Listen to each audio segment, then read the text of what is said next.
So my name is Heather Fletcher and my business is Heather Fletcher Hypnotherapy. I'm a self-employed person and I'm accredited with the National Hypnotherapy Society. When you're looking for a therapist, it is important to choose a therapist which is on an accredited register like the National Hypnotherapy Society, so you know that that person is competent with their job, they're well trained, they have a supervisor and they're in continuous professional development, and they also run an ethical practice as well.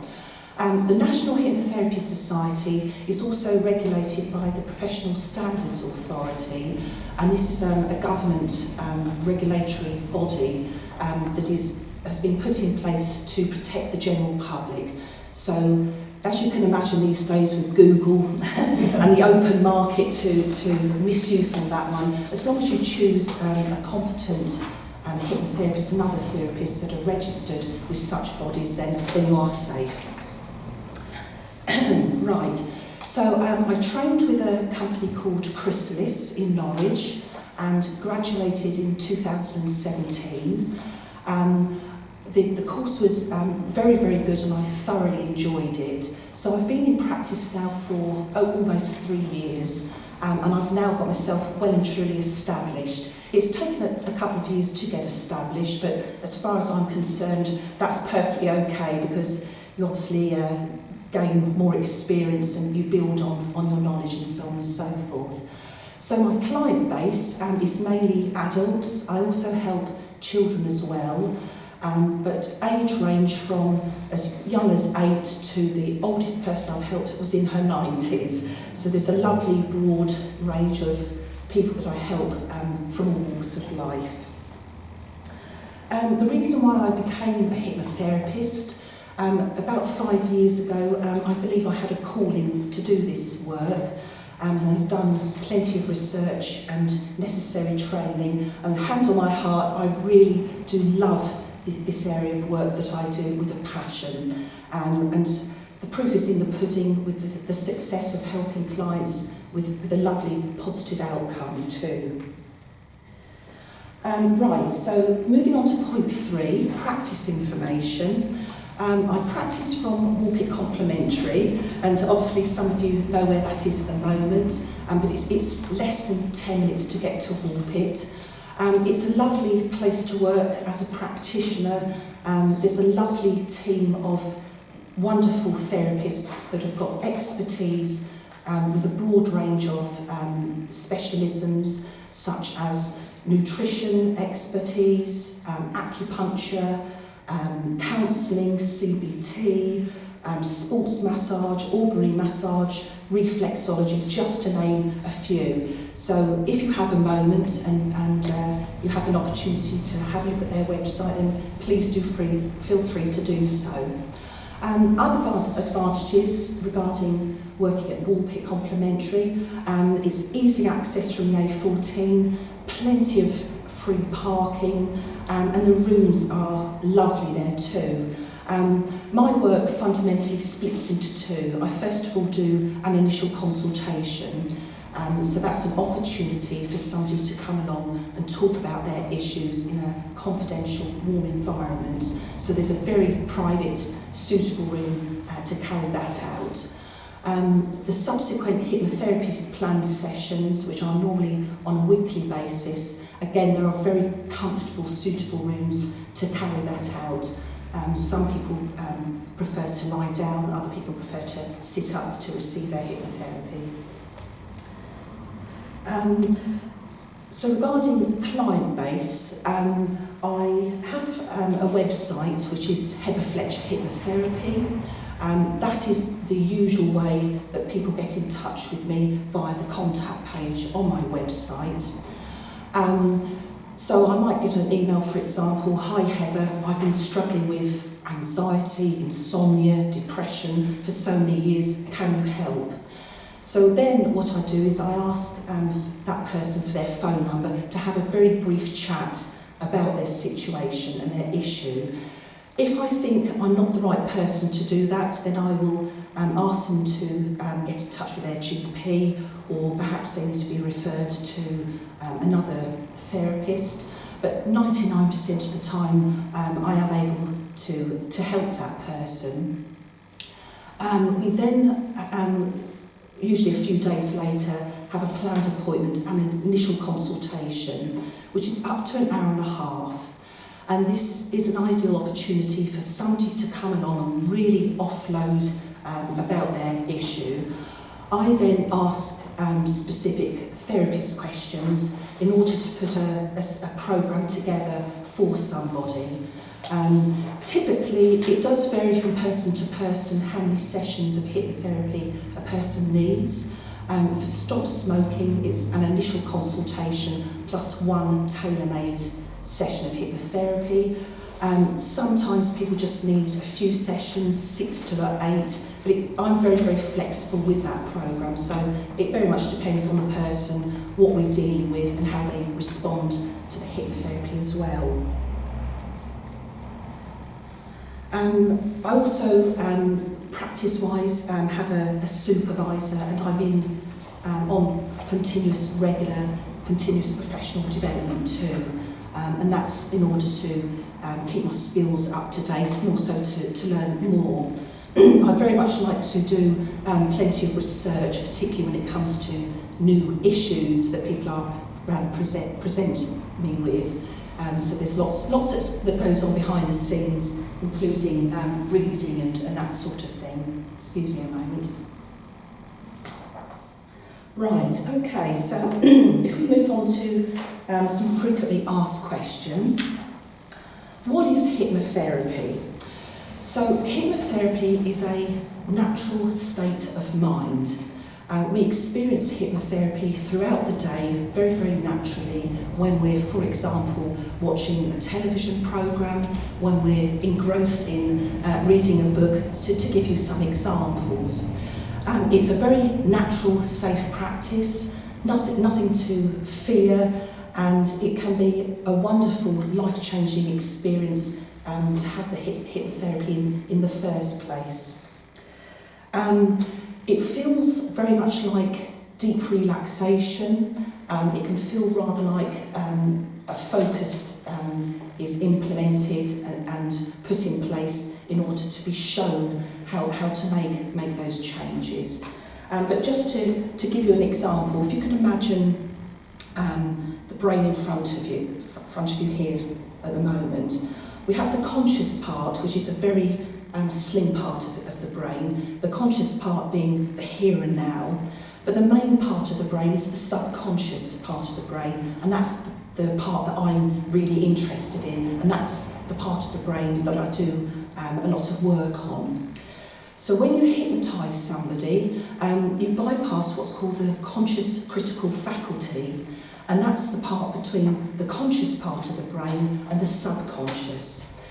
So in the subconscious part of the brain, which is always there for your protection, it's rather like a gigantic filing cabinet with lots of subdivisions. For example, the amygdala, which holds emotions.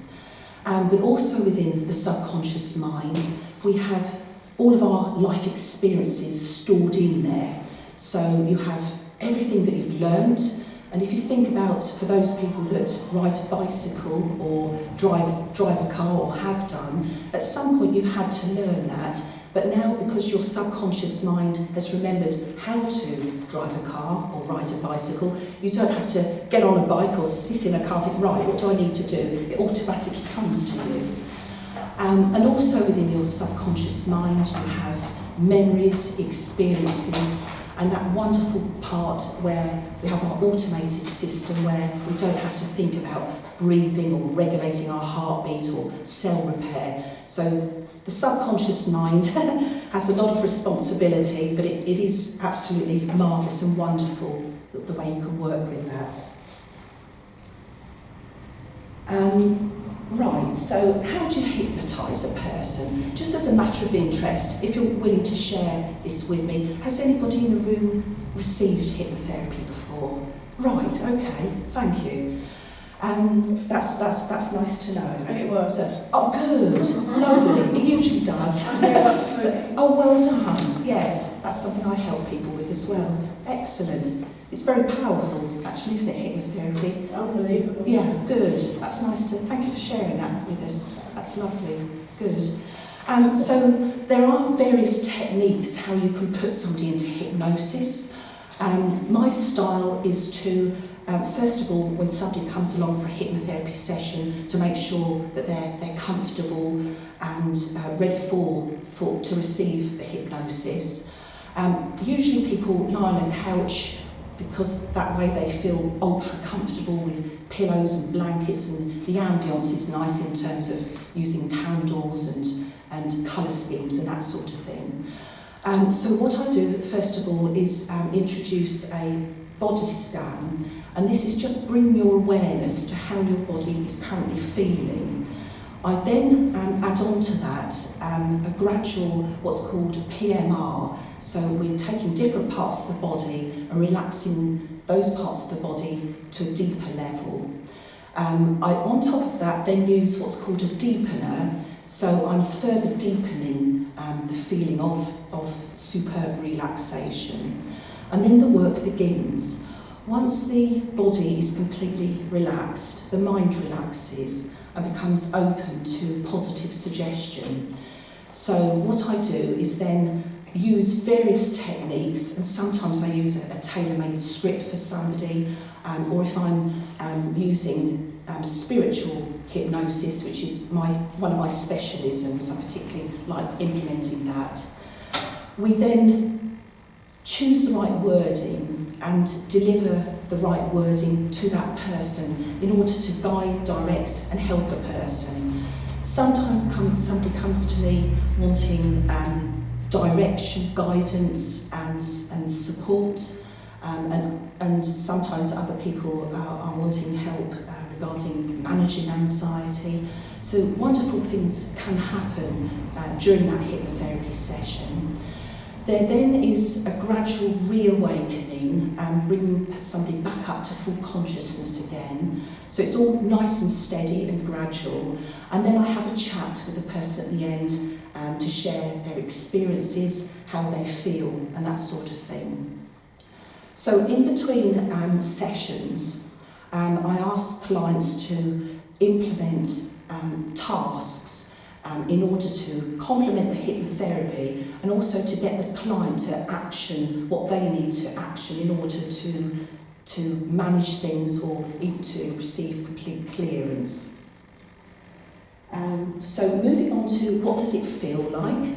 My other specialism is the ability to relax people to an incredibly deep level, and this is often a wonderful platform, and that in itself can relieve somebody from what they're currently experiencing. So I may have business people that come along who've got a lot of responsibility and feel majorly stressed, so they come along to me for a hypnotherapy session, offering them very, very deep relaxation, and then after the hypnotherapy they feel thoroughly refreshed and rejuvenated. So it's wonderful what could take place there.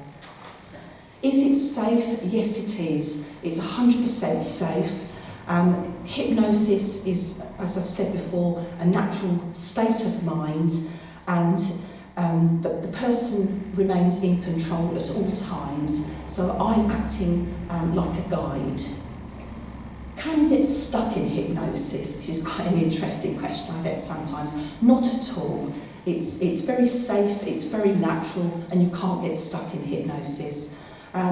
Sometimes there are misrepresentations regarding hypnosis and hypnotherapy, and therefore people fear that, are you going to knock me out and put me under and make me do various things? Not at all. It's a complete misrepresentation of the true profession. I'm glad that made you laugh. Right, okay, we're doing well.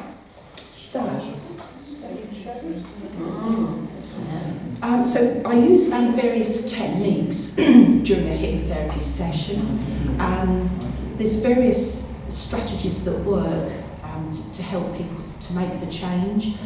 Sometimes it's via positive suggestion, sometimes it's through being shown how to use really effective breathing techniques to breathe in calmness, relaxation, and to let out anxiety, stress, tension and worries from the body. You can also use imagery, you can use visualisation and sometimes storytelling and a lot of metaphors. So just to give you some ideas of what to experience, basically. Issues that I can help people with. So I fundamentally help adults as well as children. But regarding adults, I would call myself a general practitioner regarding hypnotherapy.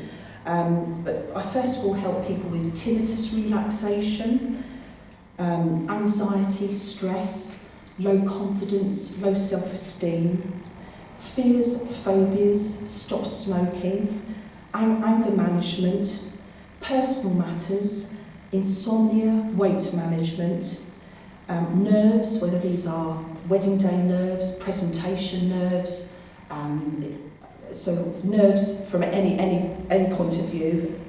I also help people with habits, things like nail biting, for example. I cover loss and bereavement, depression and pain management. So that gives you a taste of some of the subjects that I help people with. But what I tend to ask people is to be very open-minded regarding hypnotherapy. And the more people are open-minded and are willing to make certain changes, the more effective it can be.